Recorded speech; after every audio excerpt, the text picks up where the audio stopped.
She did 134 days of solid migraines where, I mean, it was different that nobody would believe us. And of course, she was on dialysis and she couldn't do ibuprofen, Tylenol some. Ended up getting a liquid product, Tylenol, that we could work with. But we finally got Botox. And I'm sharing this story because I think it's very important for our population.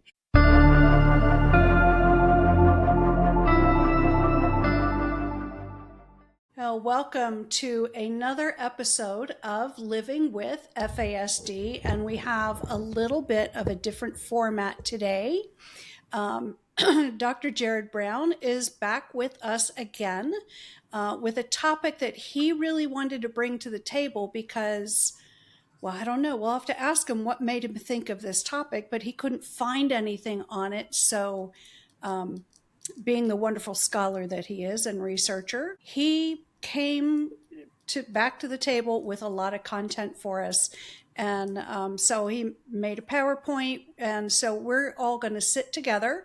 Everyone in the audience is going to sit alongside me and enjoy this presentation. We're going to learn a lot.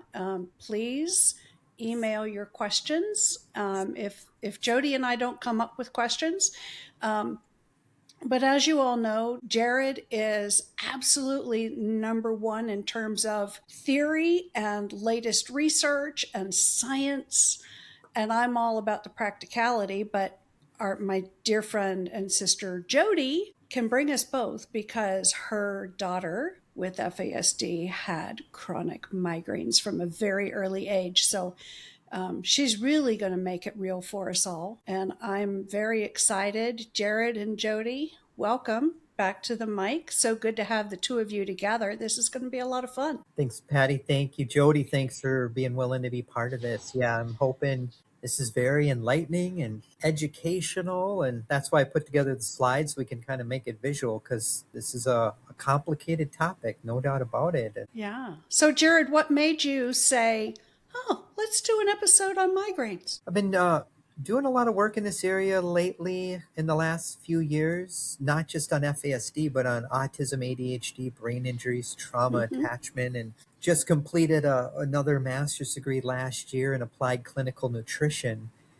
And one of my big final projects for that program was focusing on a client who had migraine and really tackling it from a nutrition standpoint. And one of my other master's degrees is in clinical neuroscience. So I've really studied this topic from a deep neuroscience lens. And the topic of migraines come up over the years in the consultation work I've done and the work I've done with adult clients. But I'm going to be brutally honest, I didn't give it that much thought at that time, which looking back on it, I absolutely should have. Now that I have an appreciation for migraine and all the moving parts that are going on with this, that's why I'm doing this today with you guys. And unfortunately, there's very, very, very little empirical based literature specific on FASD and migraine. It does come up here and there, but it's like just a sprinkle. It's just a mention in an article. That's not the primary focus. But enough work I've done in the area of FASD, I do know this is a topic that comes up frequently. But how often is it really considered when we look at it holistically and from a behavioral health lens, a medical lens? I don't know that much. Jodee, I'm going to kick it to you if you want to share anything too, just to get us started. Well, I'm excited, Jerrod, because psychogastroenterology is a really important place. And we started there when Lizzie, back in 1986, before it even had a word. So we've been walking that path for a long time and realizing that the gut affected the brain. And one of the first things that happened was once we got the gut under control, the neurocry stopped. That's huge, because a neurocry is not what you want for your infant. That is not what you want. So it progressed then, and it progressed in a long time. So Jerrod, get started, because I think you and I got a lot to talk about. Yeah, we better burn rubber, but thank you, Jodee. So, all right. So folks, here's my bio. I have a PhD, 6 master's degrees. I do a ton of work in FASD and all kinds of other topics, done a lot of publishing, consulting, and now I'm really trying to weave in migraine into the work I do. It's just another piece of the big complex puzzle. And these are my main areas that guide and inform the work I do. I do a lot of work in the area of psychoneuroimmunology, psychogastroenterology. I actually just started a podcast program called the Psychogastroenterologist, and that is topics on all things related to the gut-brain axis. And actually just recorded an episode for that that's going to be released in the next few months, talking about migraine and the gut-brain axis. So a lot of these other topics we won't be able to get to today, but Patti, you and I have covered a lot of these topics Yeah. directly or indirectly I on remember previous when, episodes. yeah, I remember when we did the episode on psych, what was it, psychogastro, whatever it was. I challenged the audience to try and say it 3 times fast. And I Well, still struggle with one. I still struggle saying it one time too. So no, you're not alone, folks. I'm with you. These are big words, but once we understand the meaning behind these things, it does make sense, and why we truly need to understand some of these topics when Yeah. studying FASD. So today's talk, I have it just broken down very, very practically, and I know Jodee and Patti are going to interrupt me, and we're gonna have good discussions, but want to give all of you a good overview of migraine in general. And then part 2, well, what are some things you'd want to consider during your intake and screening process? Maybe you're a professional. And then wrap it up with tips, strategies, solutions, interventions. And today's just education, folks. Please talk to a qualified healthcare provider before implementing any of these things. But I do think knowledge is empowering, and the more you can understand these topics, then you can talk to your healthcare provider about some of these really important areas that I think aren't considered too much in the FASD world. So migraine, And I think too, for the audience to know that this is going to live on my YouTube channel, right? So you can always share the link to the podcast with your provider. yeah, definitely. And hopefully this is equally important to providers out there, because as Yeah. you can see here visually at the bottom of most of my slides is an empirical based citation. So I try to really load up my talks with research findings. So why am I studying this, Patti? Well, here's another good reminder that migraine is one of the leading causes of disability in the world, along with depression and other things. So we all probably know somebody that has a history of migraine. Maybe you're living with migraine right now. It is a huge, huge topic. So let's break it down. What is a migraine? Complex neurological disorder. The research says it's often underestimated, underrecognized, because a lot of the symptoms of migraine can sometimes appear as all kinds of other conditions. It's underdiagnosed and undertreated. This is what the research says, kind of in a nutshell. It's a significant public health issue, and I'll add to this, it's a clinical issue, it's an education issue. How come it's an education issue? Well, if somebody is in school and they have a migraine, it's probably pretty hard to go to school. It's a work issue. If somebody has a history of migraine, it's probably hard to go to work. So the research is very clear. It significantly impacts one's overall quality of life and can really reduce productivity with school, with just household responsibilities, and the list goes on. This is a good article, a lot going on here, but how does this relate to poor quality of life? Well, lots of things to consider. People with migraine frequently don't just deal with a migraine. They might be dealing with co-occurring depression, other kinds of things. Unfortunately, and I'm not saying this applies to everybody, but a long history of migraine in some cases, along with many other variables, unfortunately, may increase the risk of suicidal thinking among some people. Having a long history of migraine, depending on the person, it could contribute to medication overuse, which is a whole nother can of worms, and why you need to really be in contact with your healthcare provider. So migraine, this is a profound statistic, but it impacts around 1 billion people worldwide. Astronomical. In the United States, and again, statistics can vary from study to study, but some studies indicate that maybe 1 in 6 adults deal with migraine. That comes out to maybe over 30 million people. And I've seen statistics higher than this. How does this relate to FASD? I don't know, because there's not been studies, but anecdotally, I suspect the rates of migraine may be higher among folks with FASD, and I know Jodee's going to talk about that in a few minutes. If we break this down just visually here, how do these prevalence rates look? Well, if we look at that rate that I showed you in 2 slides ago, between 9 and 18% of the worldwide population is dealing with some level of migraine. Here's another one to be aware of, and this is a staggering statistic in my opinion, but if this is correct, 70% of migraine patients do not seek medical advice. So, how many folks who are currently experiencing migraine never go to their doctor? They're never diagnosed. Maybe they're holding on to a lot of shame, and the list goes on. I'll Well, I stop think there, ladies, I and see what you think.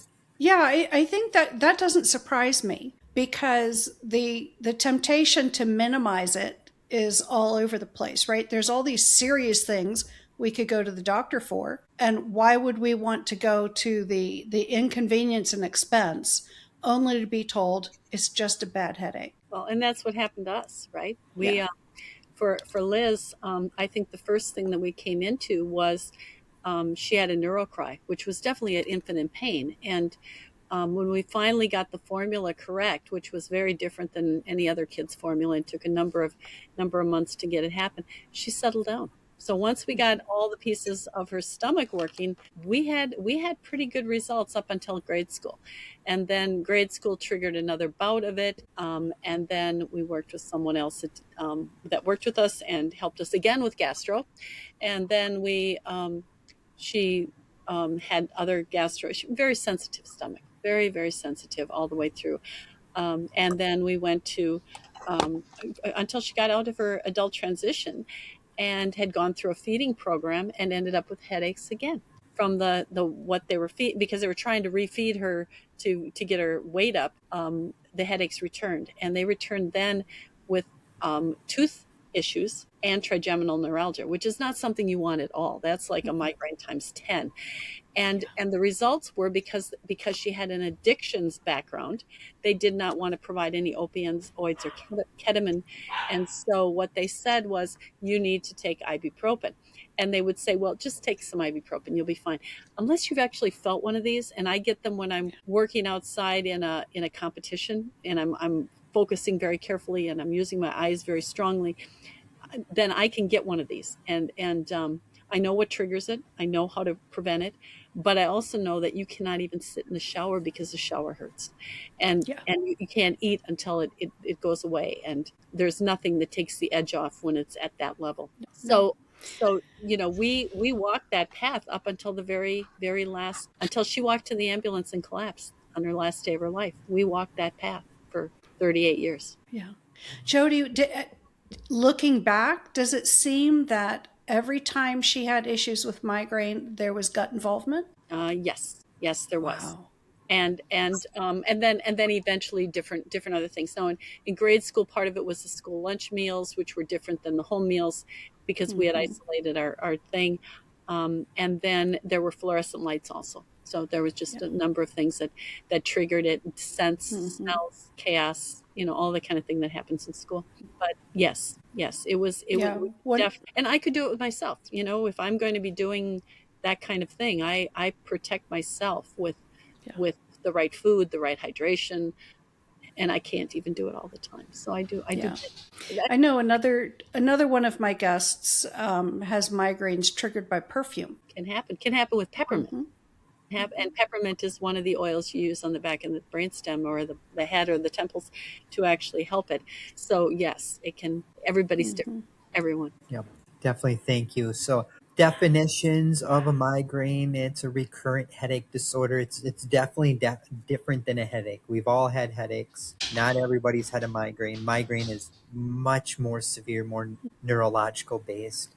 And we won't have time to get into the weeds with all the different dimensions and subtypes of migraine. But when you study migraine, so as we get deeper in the weeds with migraine, there's a lot of moving parts. There's a lot of puzzle pieces that we need to be aware of. And as you can see here visually, these are some of the big ones you'd want to be aware of according to the literature. So this cortical spreading depression. So basically what that is, it's an electrical physiological foundation of migraine. This next one to the right of that, the neurogenic inflammation, higher inflammatory markers in the brain, spinal cord, oxidative stress is oftentimes implicated in migraine. So this is going to be an imbalance between antioxidants and oxidative stress in the human body. This trigeminal vascular system, lots of work's being done in that area as it relates to migraine. And basically what that is a major pain signaling pathway in the brain. And then vascular dysfunction. There's more of the story than this, but these are some big ones you'd want to be aware of. And this here just breaks it apart a little bit, but we got a lot of moving parts. So everything I showed you on that last slide, you'd want to be aware of. But also you want to be aware of potential genetic variations. So maybe there's some factors going on genetic-wise in utero, and there's a lot of research being done in that area as well.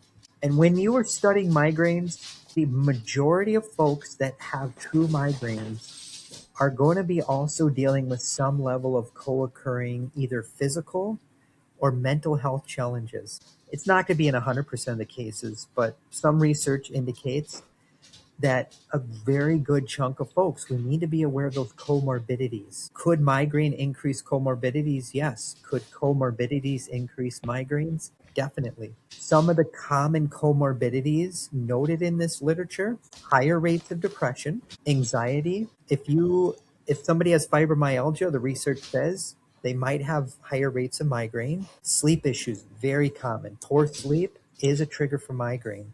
Irritable bowel syndrome, big factor to consider too. And in some cases, when migraine goes unaddressed, unmanaged, it can absolutely impact cognitive brain health. And all 5 of those, oh, George, settle down. All 5 of those conditions are on that list of 428 comorbid conditions that we have a higher prevalence for. Definitely. And Yep. some of them are major, like sleep disorders. That's so common for our people. Yeah.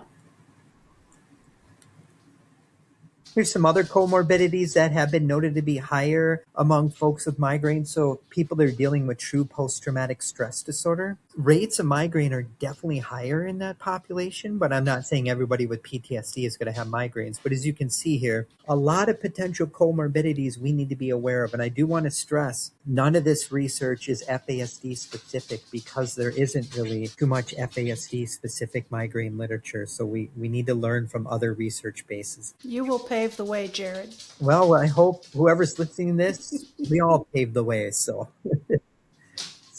migraine doesn't just impact adults, it impacts kids and teenagers as well. And the research says maybe as close to 8% of children and adolescents may be dealing with this. So very, very important to be aware of this among pediatric populations. And if we look at this specifically among pediatric populations, and if that individual has migraine, look at all Parental these variables. psychopathology. Isn't that interesting? Yep, that could be an adverse childhood experience, growing up with a parent with a very serious mental health diagnosis, especially untreated. Lots of things you can visually see here. So this is not an all-encompassing list, but we can't point to one thing, one factor. That's the factor causing migraine.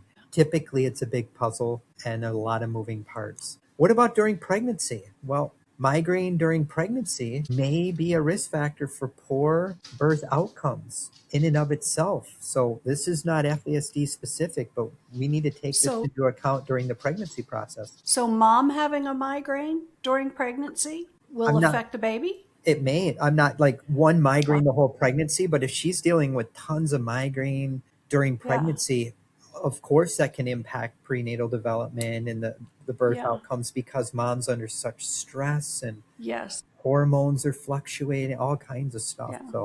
So emotional regulation will always be a problem. So neuroscience findings again, just to show you here, there's a lot going on, but from a neuroscience lens, there's probably something going on with our mitochondrial health. This is cellular energy. Neuroinflammation we spoke about before. Maybe reduced gray matter volume has been noted in some neuroscience findings, and impaired glucose metabolism. So glucose is metabolic fuel. And that has a lot to do with blood sugar dysregulation, insulin, things of that nature. So This is some neuroscience research just to be aware of. So when you study migraines, very, very important to understand the autonomic nervous system. And there is some good literature on FASD and autonomic nervous system irregularities, things of that nature. But when we're talking about migraine and autonomic symptoms, these would be some symptoms that may be more triggered. So more nausea, light sensitivity, odor sensitivity, and sound sensitivity, to name a few. Patti, you and I have talked about the HPA axis many times in other talks, but there is some evidence to support the fact that there may be some irregularities going on with the HPA axis, the hypothalamus pituitary adrenal axis. And there is evidence in the FASD world that prenatal alcohol exposure can definitely impact or damage this. And when we look at this from an HPA axis dysregulation lens and an autonomic nervous system dysfunction lens, and if that person is dealing with a ton of stress,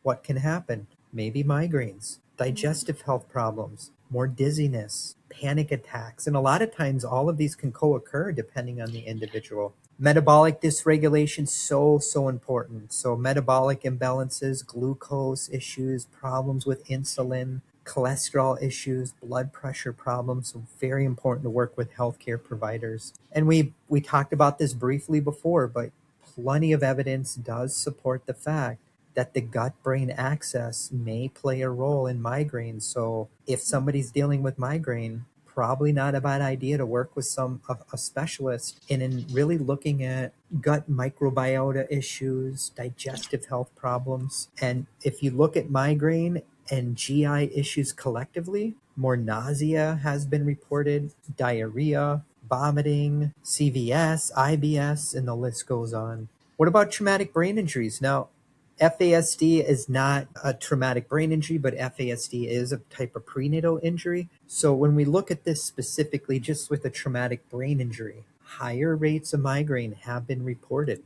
What about mental illness? If somebody is living with a mental illness, especially untreated, and it's very, very severe, research states that migraine may be more than double in this population compared to people without mental illness. It's a complicated relationship between migraine and psychiatric comorbidities. So what do you need to be aware of? Well, there might be some shared genetic factors, really ruling out sleep issues, HPA axis dysfunction. Is there something else going on with hormonal imbalances, high levels of stress, higher levels of inflammatory markers? The answer to this, probably.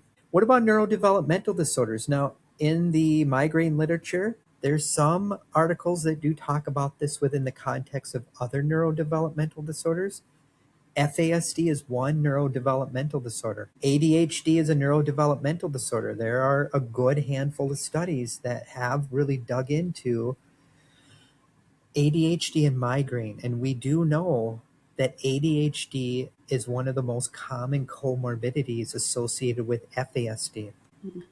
What about autism? I would say autism is probably my second area of expertise behind FASD. And there are more studies now starting to come out, finding at least some preliminary evidence that there might be some connection between autism and migraine. It's very complicated, but some of this literature between autism and migraine talks about you really need to understand and look to the gut-brain axis. Maybe there's something going on with the neurotransmitters in the brain, something with serotonin.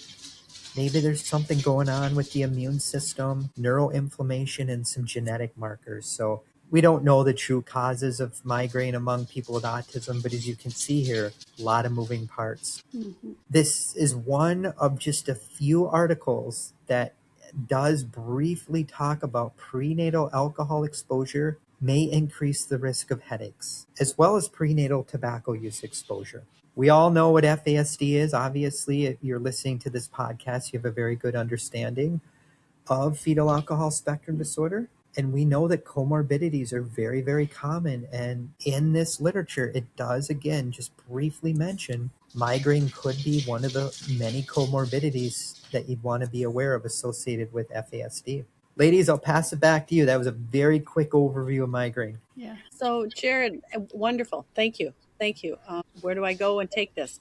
I guess the gut brain access for us was huge. It was a huge huge thing. The other part of it was the sympathetic and parasympathetic systems and making sure that the fight flight could go down to the rest digest. And so we had a lot of strategies and a lot of ways to do that. And what was very interesting when I worked with the adult population and independently as a I worked for, what ended up happening was they did similar things, you know, when they were not surrounded by people that told them what to do, and they developed their own sanctuary, their own places. That's where I started seeing commonalities of environmental space adjustments and sound and smell and that type of thing. And that was the one thing when I walked them with a group of married couples that I saw those similarities that I think we need to look more deep at. You know, one of them was lighting and color of lighting in their home. That was an interesting one. And I know that whenever my daughter walked into her house, that the lights didn't go on, everything stayed dim. There was no there was no wind traveling through, like unless it was really really hot. There weren't fans that were blowing on them. Just lots of little tiny sensitive things that made a difference in her everyday life. And if she had a headache, then it was very dark. It was dark and calm and quiet and sometimes warm and sometimes cold. It really depended upon what she needed. And what we ended up finding, and actually she found it because she had a service dog that was a diabetic alert medical dog. She used that dog for migraine pressure. And originally, that dog was on the top of her head, and then when she got a puppy, the puppy laid on her neck. Actually, the puppy laid right here, right on the trigeminal, or right on the vagal nerve, and put the pressure on. And that, since I do have that puppy now, if I've got a headache, that dog absolutely knows it right away and is in position doing her job, and it really does make a difference. And she works better than ibuprofen, so, or Tylenol switch. So yeah. Thank you, Jodee. And ibuprofen isn't soft and cuddly. Well, ibuprofen, because of that one thing, sent us down the rabbit hole of kidney damage. Yeah. And because of the requirement of, well, just take a few ibuprofen and you can get it at the drugstore, right? It's cheap. So it's got to be safe. Well, we ended up with kidneys at, let's see, she was 80. She was like 24. She at kidneys that were the age of an 84-year-old woman.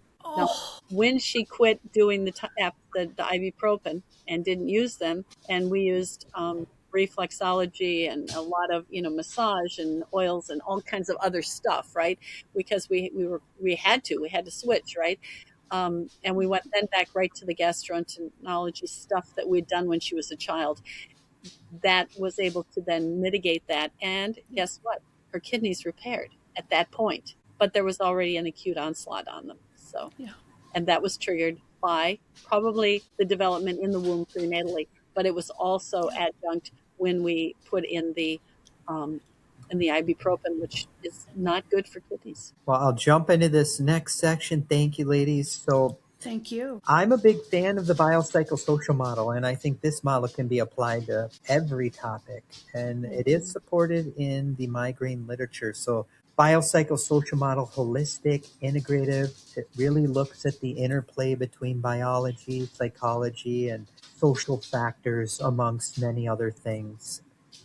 This here is, I think, a helpful framework to be aware of. It's called Life's Essential 8, and I'll talk about that just a few times today. Life's Essential 8 would be something you'd want to write down and maybe Google and just be aware of what this is. And Life's Essential 8 was put out by the American Heart Association a while ago, and it's a set of health factors that are really important to be aware of with cardiovascular risk. But there are studies that also show that this would be a good model, a good reminder when studying migraine. And this is Life's Essential 8 in a nutshell, really understanding cholesterol and weight issues, blood pressure, physical activity patterns, diet, any smoking patterns, sleep, and blood glucose, and working with healthcare providers and targeting these is supported as a migraine intervention. And again, I showed you some comorbidities. That's not an all-encompassing list, but working with providers who have an appreciation and expertise in some of the comorbidities maybe that person with a migraine is dealing with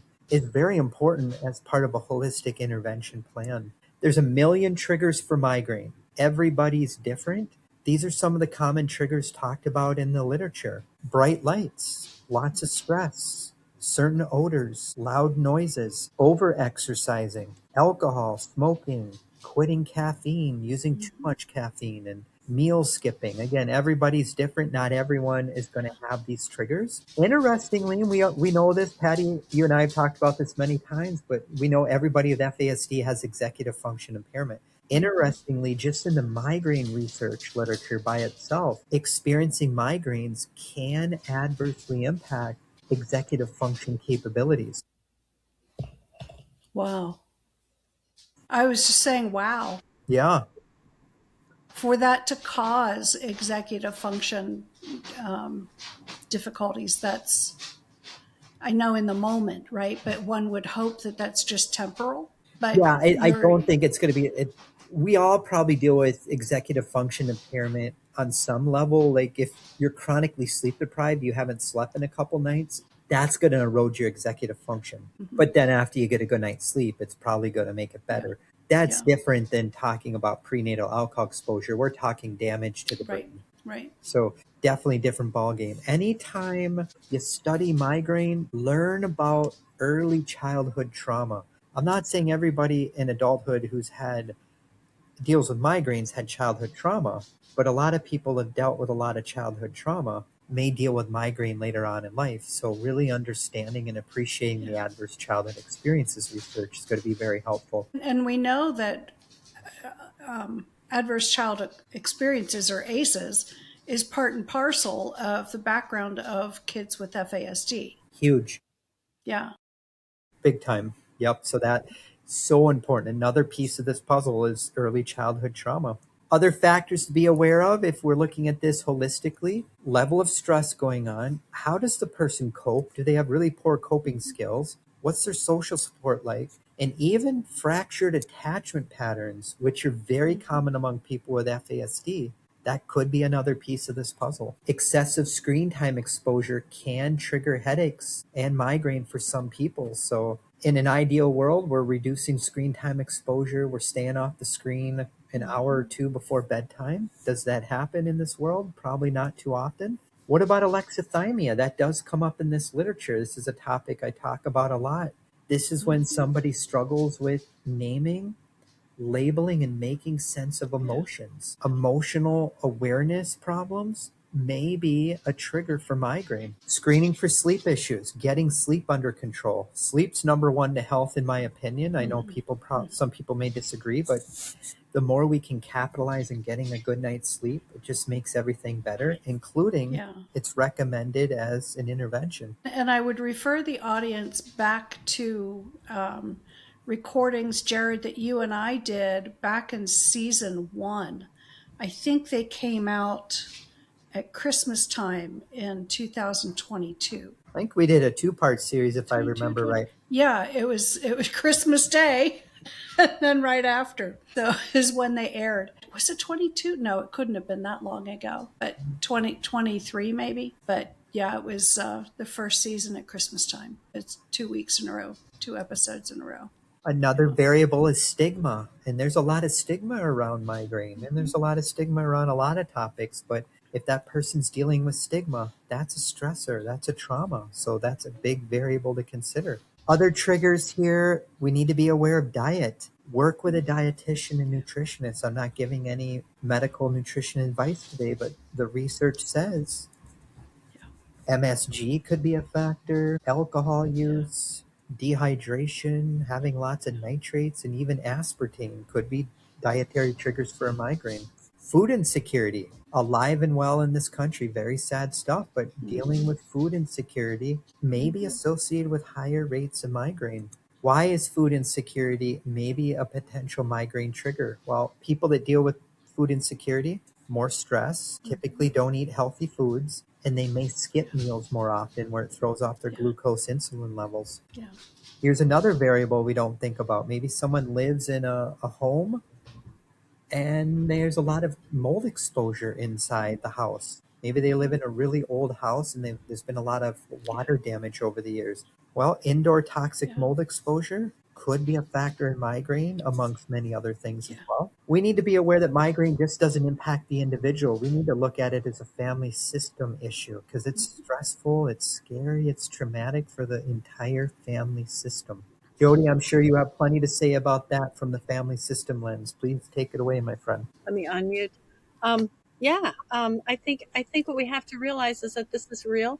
That when a child says they have a headache, they're not usually just a mild headache that we'd get from working on the computer too long. I've been blessed by having migraines, and I every time I Lizzie, I just got him. Liz got leg cramps, I got leg cramps. Liz got shin splints, I got shin splints. Liz got migraines, I came up with them a few weeks later. Those things, having to be able to feel them from the inside out was a really nice thing. One of the things we did in the house, and I'll tell you some interventions.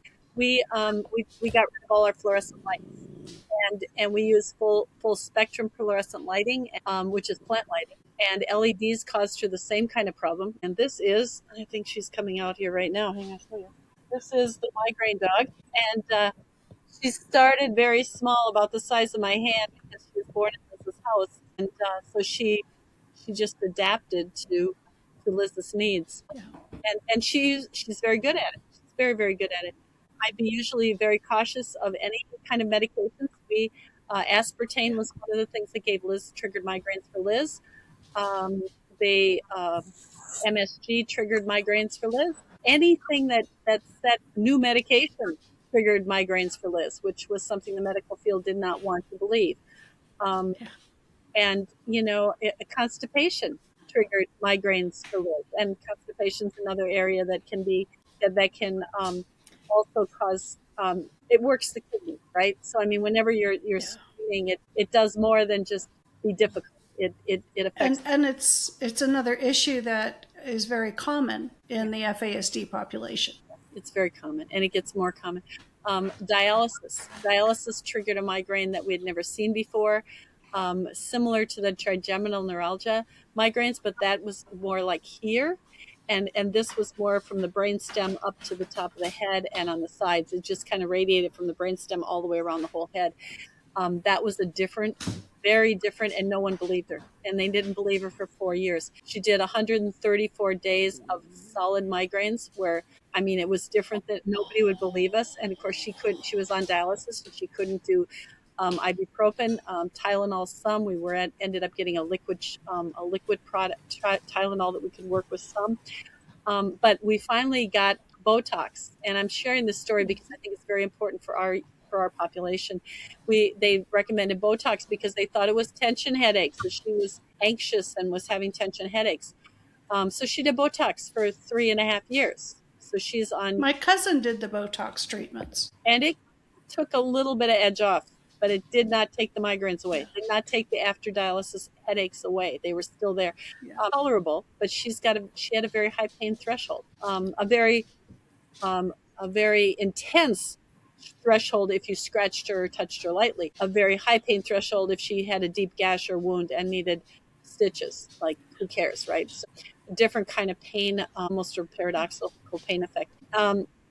When we finally got to the point where he had a Botox injections the day after, or the after dialysis. So the person doing the injections got to see her after she had done dialysis, and she could not do any injections because the pain was so intense. And she said, "Well, who's your neurologist?" And I said, "Well, we never got a neurologist." I mean, you've been coming here for 3.5 years and you've never had a neurologist? Well, nobody had thought Wow. about that for us, right?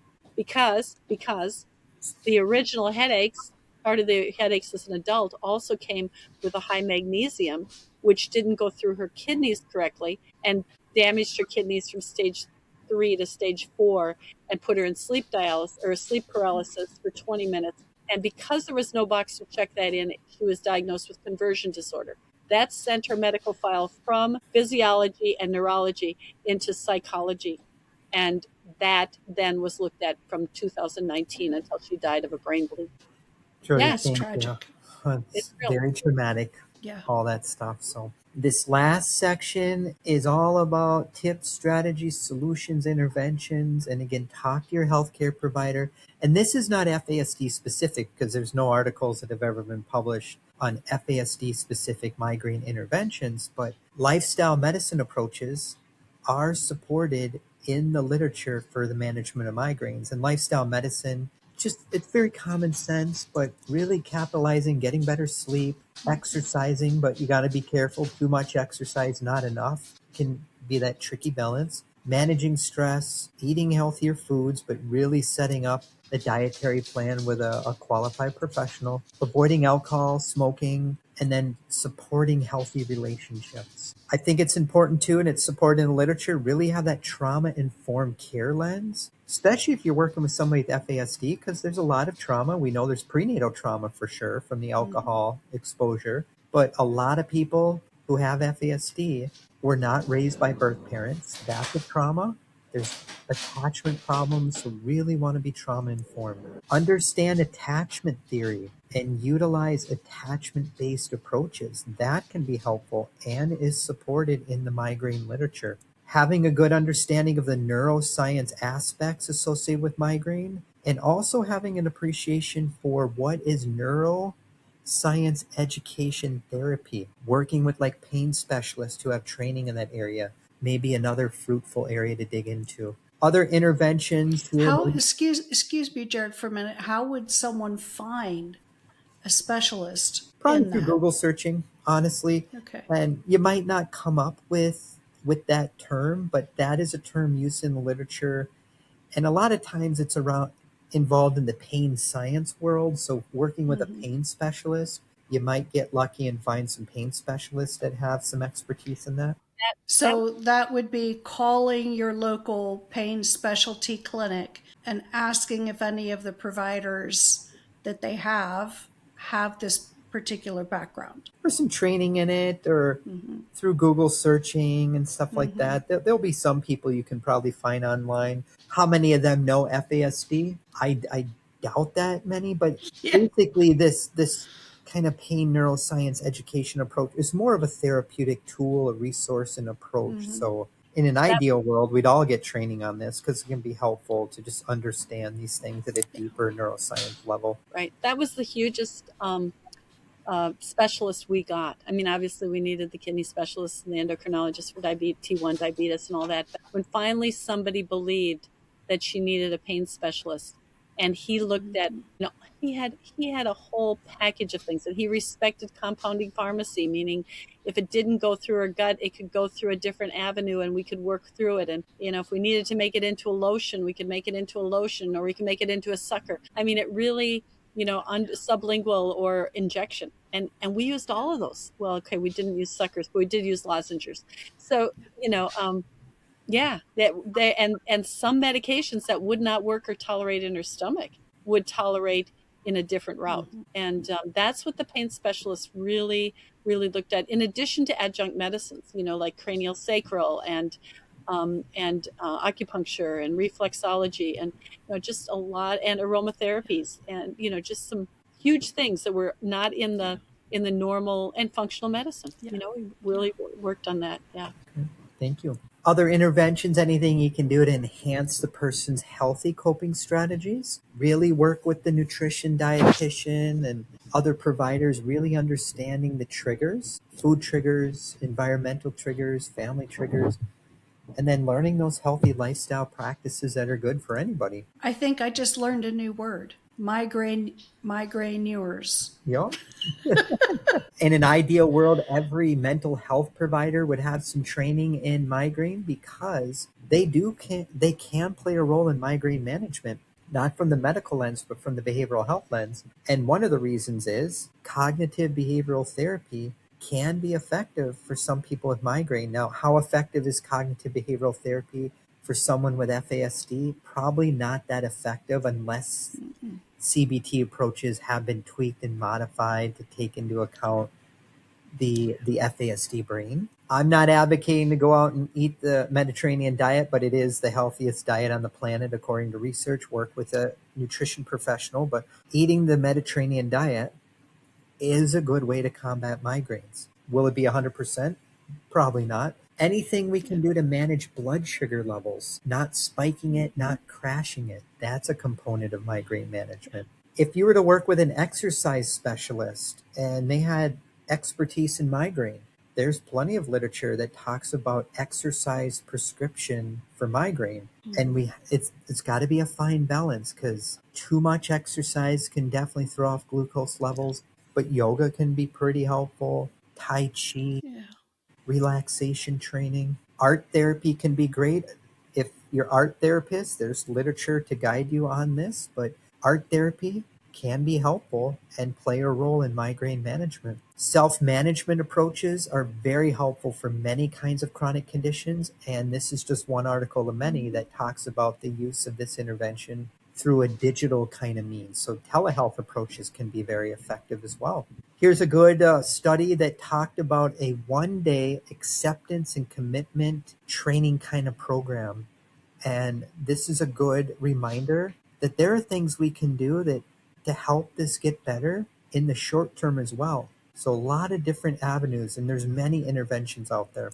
Here's another good intervention that is called the Be Home Kids program. It involves mindfulness-based approaches, coeducation, lifestyle practices, a lot of different programs out there. I'm only cherry picking a few that are just kind of interesting to me, but there's so many out there.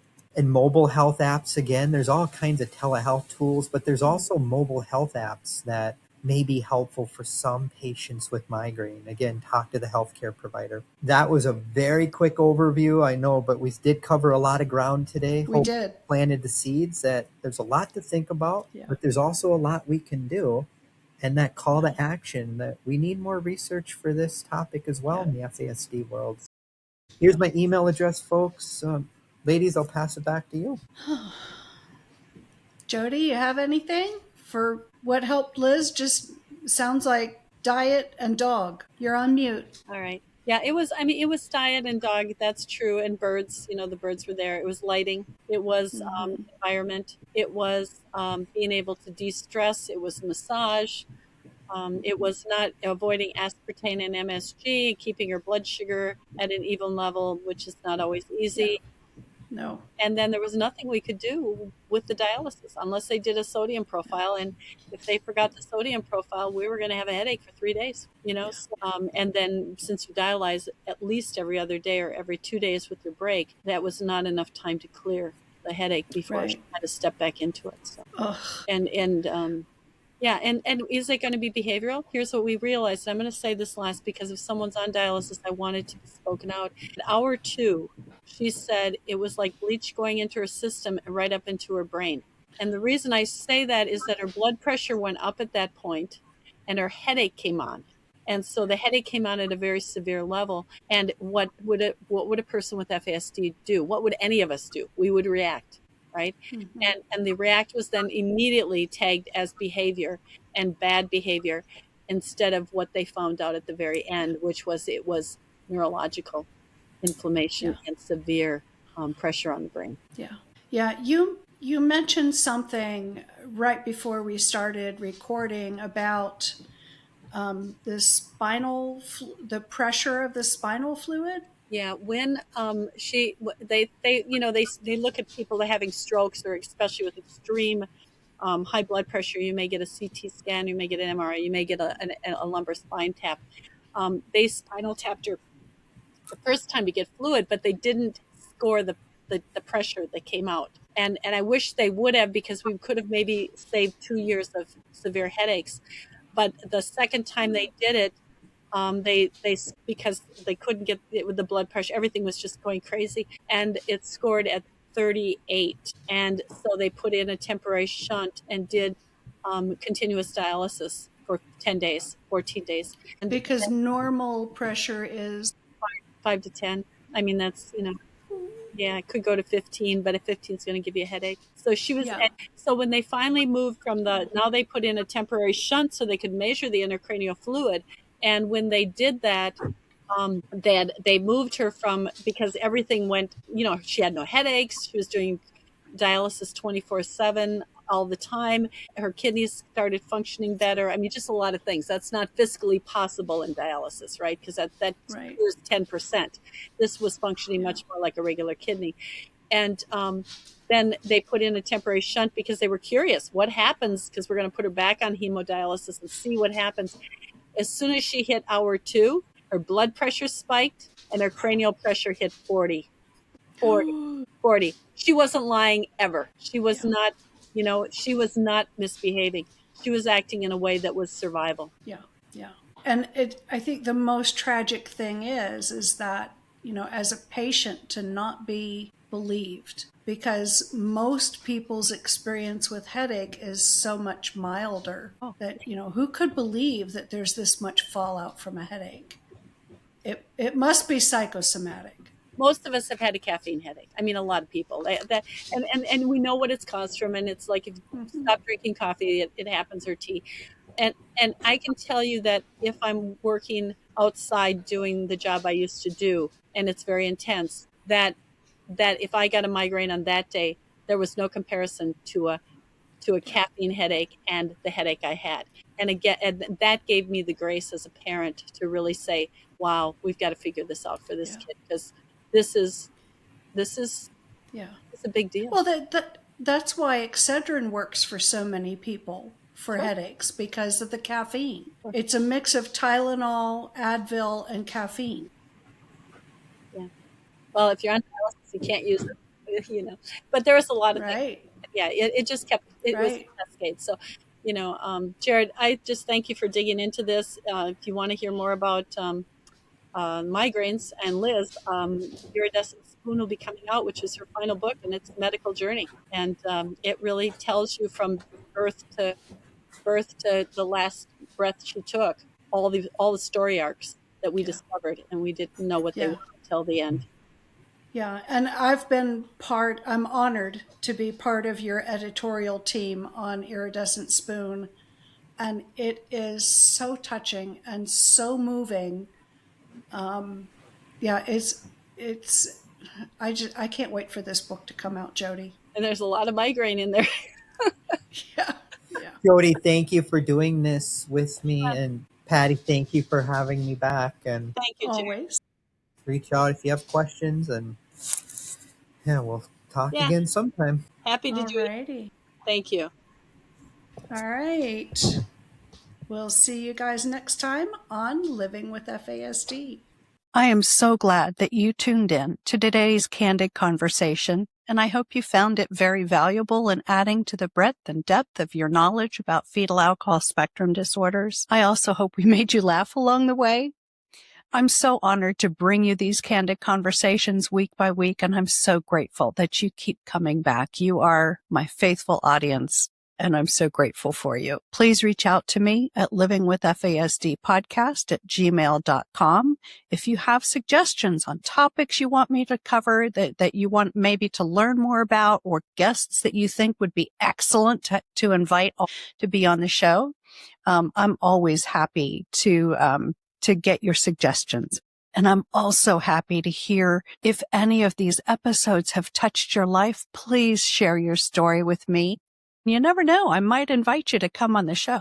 If you want to pick up a copy of my book, Sip by Sip, Conversations with Adults Living with FASD, you'll find the ordering links in the show notes, along with my Calendly link if you want to schedule a complimentary call to talk about any training or coaching needs that you might have that I might be able to help you with through my company, Kasper's FASD Life Coaching and Training, LLC. Now, if today's guest has given me contact information to share and you want to reach out to them, that information will also be in the show notes. So in the meantime, I just want to thank you again for taking time out of your busy week to watch or listen to this podcast on whatever platform you have found me on. And please, please, please like, subscribe, and share this podcast so that others can find it. That's how they find it, is when you share it. And, the more people that find the podcast, the more people learn about FASD and the less hidden we are. So that's it for today. It's a wrap. Have a great week, everybody. And we'll see you next time. on living with FASD. Take good care.